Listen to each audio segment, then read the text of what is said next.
बहुत बहुत धन्यवाद। बहुत व्यस्त कार्यक्रम में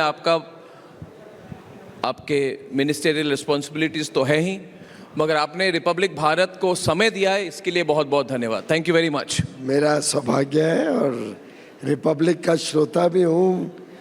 कल भी रात को आपके चैनल के लगभग 1-1.5 घंटे का कवरेज देख रहा था। Late into the night I was seeing repeat telecast. जी। पर आपको बधाई, आपने एक नई सोच के साथ जब रिपब्लिक शुरू किया था तभी से मैं आपकी प्रगति को देख रहा हूँ। और आज जिस प्रकार से मीडिया हो, प्रिंट मीडिया में टक्कर देना हो, डिजिटल के माध्यम से नए चैनल्स अलग अलग भाषाओं में शुरू करना हो, बिजनेस, स्पोर्ट्स, डिफेंस, अलग चीज़ों में आपके रिपोर्टिंग को जब देखता हूँ तो बहुत आनंद आता है। आपको बहुत बहुत बधाई और आगे के लिए बहुत बहुत शुभकामनाएं। बहुत बहुत धन्यवाद पीयूष जी। पिछली बार जब हम मिले थे उसके बाद लोकसभा चुनाव हुए। बहुत बहुत बधाई हो पीयूष जी को। सबसे बड़ी मार्जिन से जीत मिली है महाराष्ट्र में, 3.5 लाख वोटों से ज्यादा मार्जिन अपने पहले लोकसभा चुनाव में। ये तो एक तरह से इतिहास बन गया। तो ये एक्सपीरियंस कैसा रहा आपका, जो आपका लोकसभा का जो रिकॉर्ड बना? क्या आपने सोचा था कि अपने पहले ही चुनाव में इस तरह की परफॉर्मेंस आप दिखा पाएंगे? और आपके टक्कर में काफी स्ट्रांग कैंडिडेट थे, महाराष्ट्र के कांग्रेस के वाइस प्रेसिडेंट इनके खिलाफ थे, पूरी जोर लगी हुई थी उनकी, फिर भी आपको इतनी मार्जिन मिली। तो इस एक्सपीरियंस के बारे में बताएं। मुझे लगता है राजनीतिक जीवन में सबसे ज़्यादा आनंद आता है जब आप जनता के कोर्ट में जाते हैं, जनता के बीच जाते हैं, अपना परफॉर्मेंस कार्ड केंद्र सरकार का भी लेके जाते हैं, साथ ही साथ व्यक्तिगत आपने जो काम किया है। तो एक प्रकार से मैं माननीय प्रधानमंत्री जी का बहुत बहुत आभारी हूँ कि हमारी आंखें खोली। हम कई मित्र थे जो कई वर्षों से राज्यसभा में ही रहते थे, हम सबको पहला मौका दिया माननीय प्रधानमंत्री जी ने कि हम जनता की अदालत में जाएं। और वास्तव में अर्नब जी, इतना आनंद आया पूरे कैंपेन के दौरान।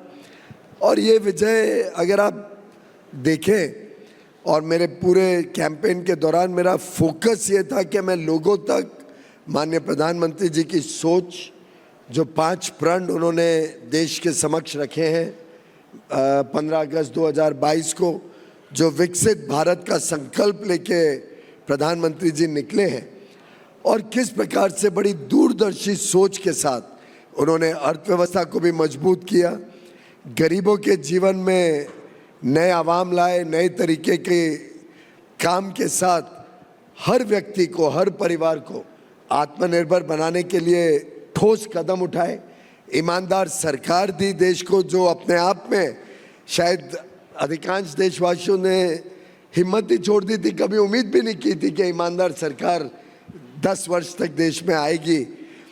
महाराष्ट्र की देवेंद्र फडणवीस जी की सरकार और एकनाथ, पहले 5 वर्ष और फिर एकनाथ शिंदे जी के नेतृत्व में 2 वर्ष जो अद्भुत काम हुआ था, चाहे वो इंफ्रास्ट्रक्चर में हो, इंडस्ट्री में हो, लोगों की सुख सुविधाओं में हो, इन सब विषयों को लेकर जब जनता के बीच गया तो स्वाभाविक था कि जनता का आशीर्वाद भी मिलना था। मुझे लगता है कि आज भी कई सारी ऐसी सीटें हैं महाराष्ट्र में जहां हम जीत सकते थे, बहुत कम मार्जिन से हम रह गए, किधर 5,000 वोट, किधर 2,000 वोट, किधर 6,000 वोट। लोकसभा में कोई बहुत बड़ी मार्जिन नहीं होती है। और मैं तो देखता हूँ, मैं जब भी मुंबई महाराष्ट्र में जाता हूँ या देश में अलग अलग जगह पे जाता हूँ, आज लोगों के दिल में एक थोड़ी सी ठेस पहुँची है कि हमने मोदी जी के साथ अन्याय किया। जितना काम किया, जितना दिन रात 24 घंटे एक कर उन्होंने देश को समर्पित करके अपना पूरा जीवन देश और देशवासियों के लिए बिताया।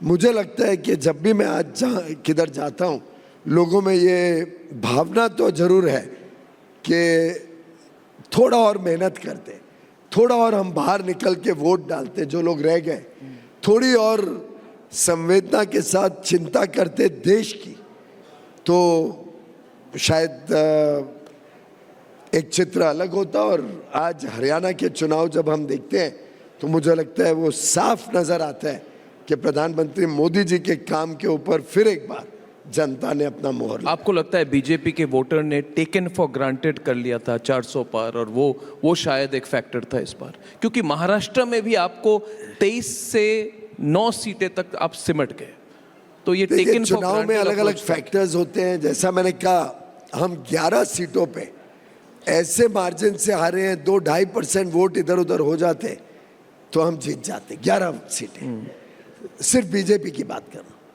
तो मुझे लगता है कि शायद थोड़ी और मेहनत करते हम सब, और उसमें मैं अपने आप को भी जिम्मेदार ठहराता हूं।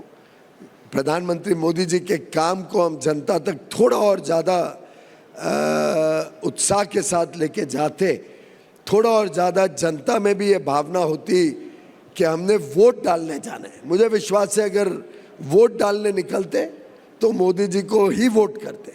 लेकिन ऐसा एक बहुत बड़ा वर्ग है जो संगठित नहीं है।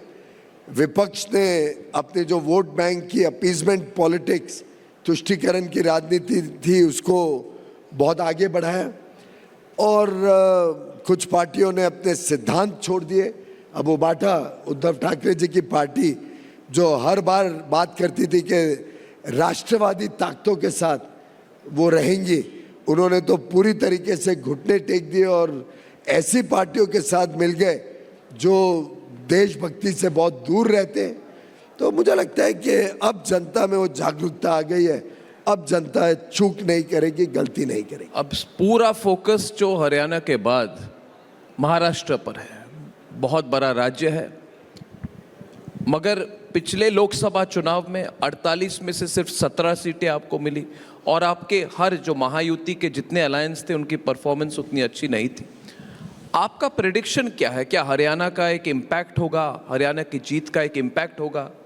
मुझे लगता क्या है कुछ और हो रहा है? आपके दूसरे स्कीम्स काम करेंगे? आपकी प्रेडिक्शन क्या है महाराष्ट्र को लेकर? कई मित्र कई बार, और पत्रकार मित्र भी, शायद भारत के भी, रिपब्लिक के भी जर्नलिस्ट मुझे मिले हैं पिछले 2-3 महीने में। मेरा कंसिस्टेंट मानना रहा है कि हरियाणा हो, महाराष्ट्र हो, झारखंड हो, आगे चल के दिल्ली बिहार के चुनाव आने वाले हैं, इन सब में आप देखेंगे प्रभाव हमारी सरकार, केंद्र सरकार के अलग अलग कामों का, आप मोदी जी के नेतृत्व का प्रभाव इसमें देखेंगे।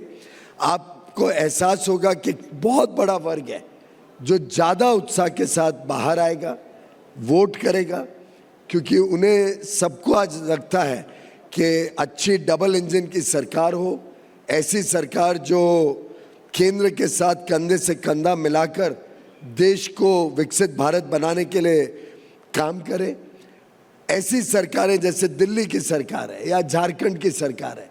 आपने देखा किस प्रकार से प्रधानमंत्री मोदी जी के हर विकास के लिए जो कार्य रहता है, विकसित देश बनाने के लिए जो अलग अलग योजनाएं रहती हैं, उस सब में रोड़े अड़ंगे डालने का ही काम करते हैं। भ्रष्टाचार चरम सीमा पे है, चाहे दिल्ली हो, झारखंड हो। जब उद्धव ठाकरे जी ने 2-2.5 साल के लिए महाराष्ट्र की कमान संभाली, आपने देखा कोविड में कितना बुरा हाल था महाराष्ट्र का।